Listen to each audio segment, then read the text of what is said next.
ಎಲ್ರಿಗೂ ನಮಸ್ಕಾರ. ನನ್ನ ಹೆಸರು ಅಮರಾವತಿ. ನಾನು ಜೀವಿಕದಲ್ಲಿ 12 ವರ್ಷದಿಂದ ಕೆಲಸ ಮಾಡ್ತಾಯಿದ್ದೀನಿ. ಅದಕ್ಕೂ ಮುಂಚೆ ನಾನು ಕಲಾವಿದರಾಗಿ ನನ್ನ ಜೀವಿಕದಲ್ಲಿ ಗುರುತಿಸ್ಕೊಂಡಿದ್ದೆ. ಇದಕ್ಕೂ ಮುಂಚಿತವಾಗಿ ನಮ್ಮ ಮನೆಯಲ್ಲಿ 4 ಜನ ಜೀದಾಳುಗಳಾಗಿ ದುಡಿತಾಯಿದ್ರು. ನಮ್ಮಪ್ಪನೂ ಜೀದಾಳೆ, ನಾನೊಬ್ಬ ಜೀದಾಳು ಮಗಳಾಗಿ ನಾನು ಜೀವಿಕ ಸಂಘಟನೆಯಲ್ಲಿ ದುಡಿತಾಯಿದ್ದೀನಿ. ನಮ್ಮಪ್ಪ ಜೀದಾಳಾಗಿ ದುಡಿತಿರುವಂಥ ಸಂದರ್ಭದಲ್ಲಿ ಅನೇಕ ಕಷ್ಟಗಳನ್ನ ಅನುಭವಿಸಿದ್ದಾರೆ. ಆದರೂ ನಾವು ಚಿಕ್ಕವಾಗಿ ಓದ್ತಾ ಇದ್ವಿ. ಆದರೆ ಅದರ ಜೀತದ ನೋವೇನನ್ನೋದು ನಮ್ಗೆ ಆವಾಗ ನನಗೆ ಅಷ್ಟೊಂದು ಅರ್ಥ ಆಗಿರಲಿಲ್ಲ. ಆದರೆ ನಿಜವಾಗೂ ಜೀವಿಕಕ್ಕೆ ಬಂದ ಮೇಲೇ, ಅಂದರೆ ಜೀವಿಕ ಕಲಾವಿದರಾಗಿ 2000ನೇ ಇಸ್ವಿಯಲ್ಲಿ ನನಗೆ ಗುರುತಿಸ್ಕೊಂಡಿದ್ದ ನಂತರ ಅದರ ಜೀತ ಸಮಸ್ಯೆ ಏನು ಅನ್ನೋದ್ರ ಬಗ್ಗೆ ತಿಳ್ಕೊಂಡೆ. ಇಂಥ ಒಂದು ಅನಿಷ್ಟ ಪದ್ಧತಿಯೂ ಜೀವಂತವಾಗಿದೆ. ಇದ್ರ ಬಗ್ಗೆ ಹೆಚ್ಚು ಕಾಳಜಿ ವಹಿಸಿ ಇದನ್ನು ನಿರ್ಮೂಲನೆಗಾಗಿ ಬಣ್ಣ ತೊಟ್ಟು ಕೆಲಸ ಮಾಡಬೇಕಾಗಿ ಮಾರ್ಗದರ್ಶನ ಕೊಡ್ತಾ ಇರೋದು ನಮ್ಮ ಕಿರಣ್ ಕಮಲ್ ಪ್ರಸಾದ್ ಸರ್ ಅವರು. ಯಾಕಂದರೆ ಕಿರಣ್ ಸರ್ ಅವರು ಒಬ್ಬರು ಈ ನಮ್ಮ ಒಂದು ಕರ್ನಾಟಕಕ್ಕೆ ಬಂದಿಲ್ಲ ಅಂತ ಹೇಳಿದರೆ ನಿಜವಾಗಿ ಇನ್ನೂ ಜೀತ ಸಮಸ್ಯೆ ಅನ್ನೋದು ಇನ್ನೂ ಜೀವಂತವಾಗಿರ್ತಾ ಇತ್ತು. ಆದರೆ ಇದ್ರ ಸ್ವಲ್ಪ ಮಟ್ಟ ಆಗೋದು ಕಡಿಮೆ ಆಗಿದೆ ಅಂತ ಹೇಳಿದ್ರೆ ಒಬ್ಬರದು ಆ ಒಂದು ಕ್ರೆಡಿಟ್ನ ಕಿರಣ್ ಸರ್ ಒಬ್ಬರಿಗೆ ಸಲ್ಲಬೇಕಾಗುತ್ತೆ. ಅವ್ರ ಜೊತೆ ಅನೇಕ ಜನ ಎಷ್ಟೇ ಒಂದು ಇದ್ರೂ ಈ ಒಂದು ಸರ್ಕಾರದ ಕಣ್ಣು ತೆರೆಸಿರೋವಂಥವ್ರು ಕಿರಣ್ ಸರ್ ಅವರು.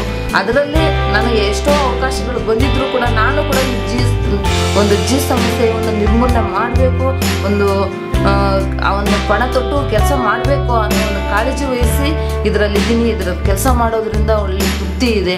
ಆದರೆ ನಮ್ಮ ತಂದೆಯವರು ಜೀತ ಮಾಡ್ತಿರೋ ಒಂದು ಸಂದರ್ಭದಲ್ಲಿ ಯಜಮಾನರು ಎಷ್ಟೊಂದು ಅವಮಾನಕ್ಕೆ ಒಳಗಾಗಿದ್ರು ನಮ್ಮ ಊಟಕ್ಕೋಸ್ಕರನೇ ಅವರು ಜೀದಾಳಾಗಿ ದುಡಿತಾ ಇದ್ರು, ನಮ್ಮ ಕುಟುಂಬನ ನಿಭಾಯಿಸ್ತಾ ಇದ್ರು ಅನ್ನೋದು ನನಗೆ ತಿಳಿಸಿದ್ರೆ ಇವಾಗೂ ನಮ್ಮ ಕಣ್ಣಲ್ಲಿ ನೀರು ಬರುತ್ತೆ.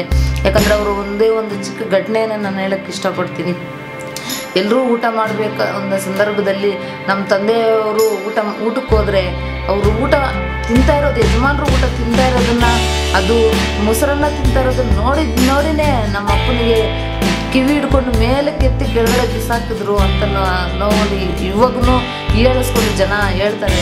ಅದನ್ನ ಇವಾಗೂ ನನಗೊಂದು ರೀತಿ ಅವಮಾನ ಅನಿಸುತ್ತೆ.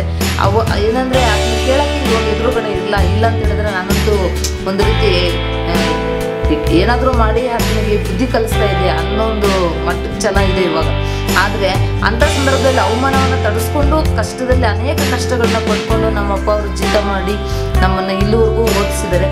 ಅದು ಓದಿಸಿರೋದ್ರಲ್ಲೂ ನನ್ನ ಜೀವಿಕದಲ್ಲಿ ಗುರುತಿಸ್ಕೊಂಡೇ ನಾನು ಹೇಳ್ಬೇಕಂದ್ರೆ SLC ಮುಗಿದ ತಕ್ಷಣ ನಾನು ಕಲಾವಿದರಾಗಿ ನನ್ನ ಜೀವಿಕಕ್ಕೆ ಜಾಯಿನ್ ಆಗಿದೆ. ಆವಾಗ ಜೀತ ಸಮಸ್ಯೆ ಅಂದರೆ ಏನು, ಜೀತದಾಳುಗಳ ಪರಿಸ್ಥಿತಿ ಯಾವ ರೀತಿ ಇದೆ, ಇದನ್ನು ಯಾವ ರೀತಿ ನಿರ್ಮೂಲನೆ ಮಾಡಬೇಕು ಅಂತ ತಿಳ್ಕೊಂಡ ತಕ್ಷಣ ನನ್ನ ಓದನ್ನು ಅಲ್ಲಿಗೆ ಕಂಟಿನ್ಯೂ ಮಾಡಿಕೊಂಡು ನಾನು ಮತ್ತೆ ಒಂದು ವರ್ಕರ್ ಆಗಿ 2004ರಲ್ಲಿ ನಾನು ಸಕ್ರಿಯ ವರ್ಕರ್ ಆಗಿ ನಾನು ಜೀವಿಕದಲ್ಲಿ ಜಾಯಿನ್ ಆದೆ.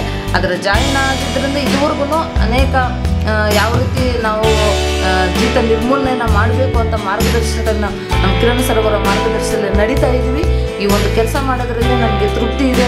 ಎಷ್ಟೊಂದು ಜನ ನನ್ನ ಫ್ರೆಂಡ್ಸು ಎಲ್ಲನೂ ನೀನು ಸುಮ್ಮನೆ ಓಡಾಡ್ಕೊಂಡಿದ್ದೀಯಾ, ಯಾಕೆ ಸುಮ್ಮನೆ ಓಡಾಡ್ಕೊಂಡಿದ್ದೀಯಾ, ಏನಾದರೂ ಒಂದು ಜಾಬ್ ಹುಡ್ಕೊಳಕ್ಕಾಗಿಲ್ಲ ಅಂತ ಹೇಳ್ತಾ ಇದ್ದಾರೆ. ಆದರೆ ನಾನು ಅವ್ರಿಗೆ ನೇರವಾಗಿ ಉತ್ತರ ಕೊಟ್ಟಿದ್ದೀನಿ. ನಾನು ಇದರಲ್ಲಿ ಕೆಲಸ ಹಾಕಿದ್ರೆ ನಾವು ಒಂದು ಅನಿಷ್ಟ ಪದ್ಧತಿಯನ್ನು ನಿರ್ಮೂಲನೆ ಮಾಡಬೇಕು ಅಂತ ಒಂದು ಪಣ ತೊಟ್ಟಿದ್ವಿ. ಆ ಒಂದು ನಿಟ್ಟಿನಲ್ಲೇ ಸಾಗಬೇಕು ಅಂತ ಒಂದು ಛಲ ಇದೆ. ಅದರಿಂದ ಈ ಕೆಲಸ ಮಾಡೋದ್ರಲ್ಲಿ ತೃಪ್ತಿ ಇದೆ ಅಂತ ನಾನು ಅನೇಕ ಜನರಿಗೆ ತಿಳಿಸಿದ್ದೀನಿ. ಅದು ನಮ್ಮ ಒಂದು ಖುಷಿ.